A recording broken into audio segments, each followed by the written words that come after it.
Sometimes the little things can trip us up, little things that weren't tripping us up yesterday.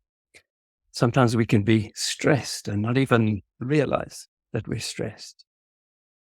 You see, when we interact with the world, when the world happens to us and we respond negatively to that thing happening to us, our brain supports that negative thinking with a little bit of adrenaline or cortisol.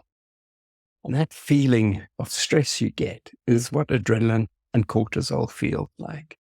And every time we have a negative thought, we put a little bit more adrenaline or cortisol into the body, every negative thought. And sometimes we do this looping, ruminating negative thought. We're thinking over and over and over. And then there's one situation, you've got a whirlwind, and another situation, you've got a whirlwind. And very soon you find your bucket is full. Now, we find that we feel stress while it's rising, and then we very quickly acclimatize when it stops. We find our new level, our new normal. Now we're stressed, but this is now what we believe normal is. And then we put more negative thoughts in, more negative stress, and then it rises, we feel it. And when it acclimatizes, when it stops, it settles, and we have our new norm. And at some point, the bucket is entirely full. And we think we're not stressed. We're not aware that we're stressed because that is what we're telling ourselves normal feels like. And when we're here, when the bucket is absolutely full, if you put a tiny little thing into a full bucket, it's going to overflow, right? The floor's going to get wet. And now the world starts happening and these little things are bumping into you and you're responding kind of abnormally to little things. The little things are now tripping you up.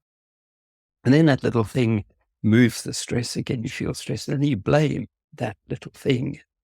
Now the little thing comes along and it makes you overflow, and you're blaming that little thing again. And you have a string of little things through the day, all upsetting you, things that wouldn't have upset you yesterday. But then you maybe get this righteous, justified anger, and you're blaming all these little things, and you're thinking how unfair the world is and how rough it is.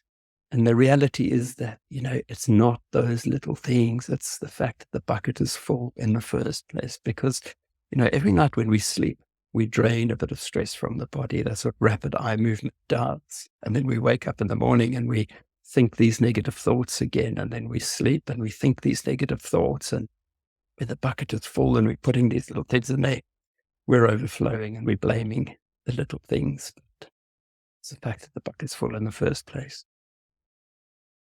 So use that as the needle on your gauge to tell you how you're doing. When the little things are tripping you up, you're stressed whether you're feeling it or not. And the opposite thing to do then is to think, well, what can I do about that? And you can get a good night's sleep because rapid eye movement empties the bucket.